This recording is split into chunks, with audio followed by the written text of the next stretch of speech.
दोस्तों आप देख रहे हैं मेहरबान अंसारी यूट्यूब चैनल। दोस्तों जैसा आप सभी को पता है, उत्तर प्रदेश की 9 विधानसभा सीटों पर उपचुनाव जारी है और नामांकन भी हो गए हैं और लगातार सभी कैंडिडेट कैंपेन कर रहे हैं। तो दोस्तों मैं एक ऐसी कड़ी आज आप सबके सामने लेकर आया हूं जिसको सोचकर आप आश्चर्यजनक होंगे और सोच रहे होंगे ये कैसी बात लेकर आया है, क्योंकि मैं लगातार कुछ न कुछ अपने चैनल के माध्यम से आप सबके लिए लेकर आता हूं। तो आज एक खास खबर मैं आप सबके लिए विशेष तौर पर लेकर आया हूं। तो दोस्तों जैसा आप सभी को पता है, उत्तर प्रदेश बाई इलेक्शन में लगातार बहुत सारी घटनाएं घट रही हैं, जहां कैंपेन लगातार बहुत जारी है। वहीं कई उम्मीदवार एक दूसरे पर आरोप प्रत्यारोप भी लगा रहे हैं। तो दोस्तों जैसा कल की वीडियो में मैंने कुछ ज़्यादा जिक्र नहीं कर पाया था और मैं आज उस बात का जिक्र आज विस्तार से कर देता हूँ। तो दोस्तों जैसा कल मैंने आपको बताया था, उत्तर प्रदेश में जयंत चौधरी जो पश्चिम के नेता माने जाते हैं और लोकदल उनकी पार्टी है, और चौधरी अजीत सिंह के बाद उनके बेटे चौधरी जयंत सिंह पार्टी को संभाल रहे हैं। तो दोस्तों देखने में आ रहा है कि जयंत चौधरी 2024 लोकसभा चुनाव में एक बात को लेकर समाजवादी पार्टी से अलग हो गए थे, यानी इंडिया अलायंस से वो बाहर हो गए थे। और इंडिया अलायंस से बाहर होने के बाद उन्होंने दिखाया था कि उनका किस बात को लेकर वे बाहर हुए थे। तो दोस्तों वजह बनी थी मुजफ्फरनगर लोकसभा सीट, और मुजफ्फरनगर लोकसभा सीट पर जैसा आप सभी को पता है, अखिलेश यादव की सबसे पहली पसंद थे हरेंद्र मलिक, और हरेंद्र मलिक ने मुजफ्फरनगर लोकसभा से चुनाव लड़ा और मुजफ्फरनगर लोकसभा चुनाव जीतकर वो सांसद चुने गए। वहीं बात करें मुजफ्फरनगर लोकसभा सीट को लेकर सबसे ज्यादा विवाद हुआ। आइए मैं आपको बता देता हूं इस सीट को लेकर विवाद क्या था। दरअसल जयंत चौधरी चाहते थे यहाँ पर कैंडिडेट अगर दूसरी पार्टी का है तो सिंबल उनकी पार्टी का नहीं होगा, यानी अगर सिंबल लोकदल का है तो कैंडिडेट भी लोकदल का ही होगा। और जहां बहुत सारे कार्यकर्ता, बहुत सारे कैंडिडेट मुजफ्फरनगर लोकसभा को लेकर बहुत बड़ी दावेदारी कर रहे थे, और लगातार देखने में आ रहा था कि मुजफ्फरनगर लोकसभा से बहुत से ऐसे प्रत्याशी थे जो चुनाव लड़ना चाहते थे, मगर ये सीट विवाद का कारण बनी। और मुजफ्फरनगर लोकसभा सीट को लेकर और देखने में आ रहा था जगह जगह और कई बार मीडिया के सामने वे अपनी पंचायत का लोकदल के कार्यकर्ता लगातार कह रहे थे कि अगर निशान नलके का होगा तो कैंडिडेट भी नलके वाली पार्टी से ही होगा। मगर हुआ भी ऐसा ही, वो इंडिया अलायंस से बाहर हो गए और बीजेपी के साथ उन्होंने गठबंधन कर लिया, और बीजेपी ने उनको 2 सीटें दी, और 2 सीटों पर जैसा बिजनौर लोकसभा से चंदन चौहान एमपी बने। वहीं पर अगर बात करें बगल वाली सीट बागपत से डॉक्टर राजकुमार 20 सांसद चुने गए। तो 2 लोकसभा सीट लोकदल को मिली, दोनों ही सीटें जीतकर वो लोकसभा में चले गए। तो दोस्तों बात कहने वाली यह है, मुजफ्फरनगर लोकसभा सीट को लेकर जो विवाद हुआ था, एक बार फिर उस विवाद ने जन्म ले लिया है। और जन्म कहां से लिया है? मुजफ्फरनगर लोकसभा सीट के मीरापुर विधानसभा में। मीरापुर विधानसभा में जहां बहुत सारे प्रत्याशी जो लोकदल कार्यकर्ता हैं और लगातार लोकदल पार्टी के लिए मेहनत करते हैं और लोकदल के लिए अपना तन मन उन्होंने लगा रखा है।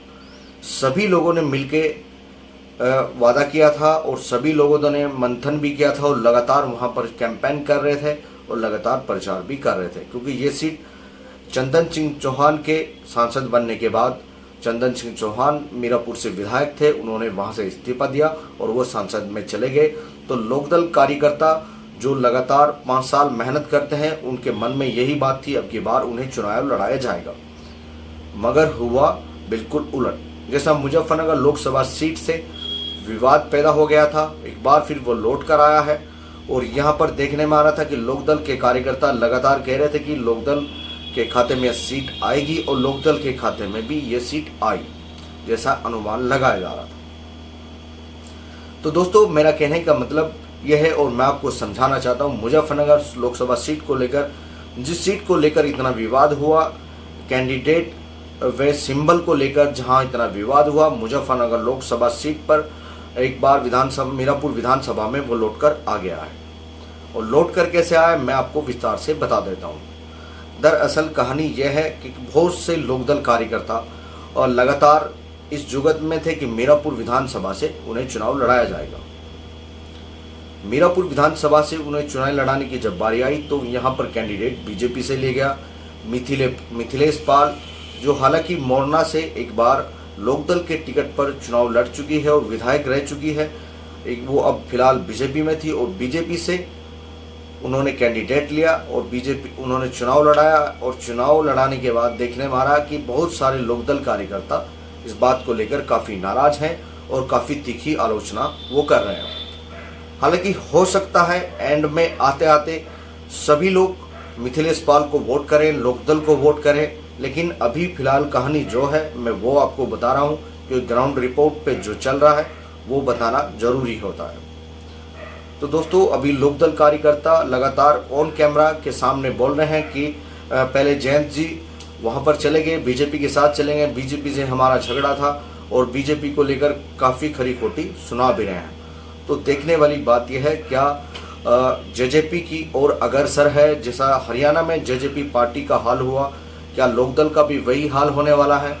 क्या जेजेपी जिस तरह से पिछली हरियाणा में जहां पिछली बार 10 सीटें थी अब की बार 0 पर आ गई है और खुद डिप्टी सीएम दुष्यंत चौटाला जहां 6-7 हज़ार वोट पाकर 5वें-6ठे नंबर पर पहुंच गए। तो दोस्तों मैं कहने की बात यह है क्या यहाँ पर भी ये इतिहास दोहराया जा सकता है या दोबारा ऐसा हो सकता है? उत्तर प्रदेश में क्या जयंत चौधरी की दशा और दिशा बदल चुकी है? ये हरियाणा, हालांकि कुछ जानकार व एक्सपर्ट बोल रहे हैं कि आने वाले समय में जयंत चौधरी को काफ़ी नुकसान उठाना पड़ेगा और जो हाल हरियाणा में जेजेपी पार्टी का वही हाल जयंत चौधरी की लोकदल पार्टी का होगा।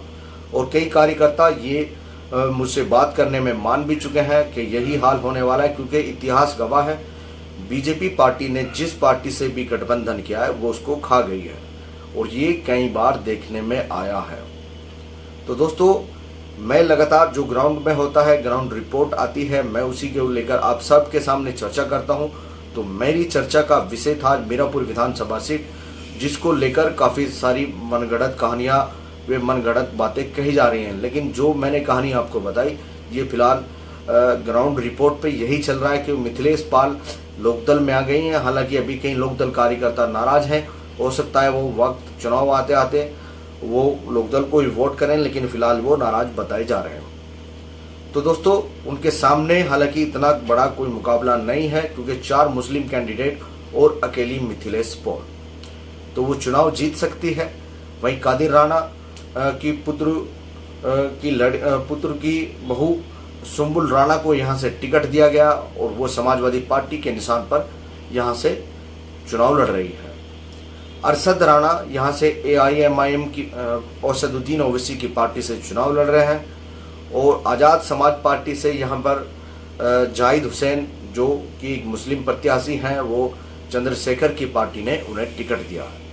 बसपा ने भी यहाँ से अपना मुस्लिम कैंडिडेट शाहनजर के रूप में उतारा है और मेरा कहने का मकसद है 4 मुस्लिम कैंडिडेट के बीच अकेली मिथिलेश पाल, क्योंकि मुस्लिम वोटर की संख्या यहाँ पर काफ़ी ज़्यादा है, तो ये वोट बट सकते हैं आपस में और ये देखने में भी आ रहा है क्योंकि 4 प्रत्याशी कुछ ना कुछ वोट वो लेंगे और ये वोट बट सकते हैं। तो मिथिलेश पाल यहाँ से विधायक चुनी जा सकती है। दोबारा ये देखने में आ रहा है दोबारा ये सीट लोकदल के पास वापस जाती हुई दिख रही है, लेकिन असल मुद्दा और मेरा मौजूद जो आज का था ये वो था जो जयंत चौधरी जिस बात को लेकर नाराज हुए थे और जयंत चौधरी ने जिस बात को लेकर इंडिया अलायंस से अपना गठबंधन तोड़ा था और वो इंडिया अलायंस से बाहर हो गए थे, एक बार फिर वही बात मीरापुर विधानसभा सीट पर देखने को मिली है।